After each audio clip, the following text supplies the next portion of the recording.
কেমন আছেন বাবা? আলহামদুলিল্লাহ। এখন বুকের যে আগে ব্যথা বেদনা ছিল, শ্বাসকষ্ট ছিল, এখন কি এগুলি আছে কিছু? না, এখন নাই।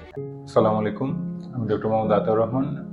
আপনাদের সাথে কিছুদিন আগে কথা হয়েছিল যে আমরা বুকের একটা পেশেন্ট যার বুকে পাঁজরে হাড় ভাঙা ছিল, তার অপারেশন করেছিলাম।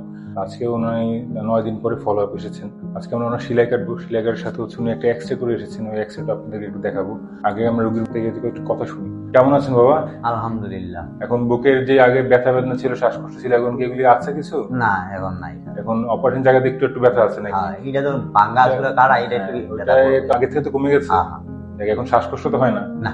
দেখ, আলহামদুলিল্লাহ। রোগী আলহামদুলিল্লাহ আগে থেকে অনেক ভালো আছে, ব্যথাও কমে গেছে। সাথে শ্বাসকষ্ট হচ্ছিল যে পাঁজরের হাড়গুলি ভাঙা ছিল, এটি বুকের ভিতরে ফুসফুসে যে লেগেছিল, যার কারণে ফুসফুস ফুলতে পারছিল না।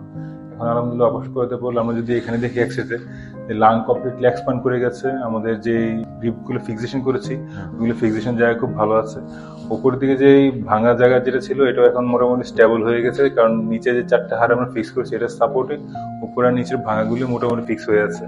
এগুলো যে উপরে আর নিচে যে ভাঙাটা আছে, এটা ইনশাল্লাহ কিছু করা লাগবে, এটা আস্তে আস্তে নিজেই ঠিক হয়ে যাবে। আর যে সেলাই যে পিনগুলি দেখা যাচ্ছে, এগুলো হচ্ছে সেলাইয়ের পিন, এগুলো আমরা আজকে খুলে দিব।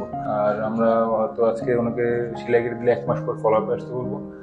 যাক, আমাদের এটার আউটকাম খুব ভালো হতো, আমরা এই অপারেশন করে বেশ সন্তুষ্ট। আপনাদেরও যদি কোনো এরকম রোগী থেকে আপনারা আমাদের সাথে যোগাযোগ করতে পারেন, আমরা চেষ্টা করবো ওনাদের ভালো একটা পরামর্শ দেওয়ার জন্য। ধন্যবাদ।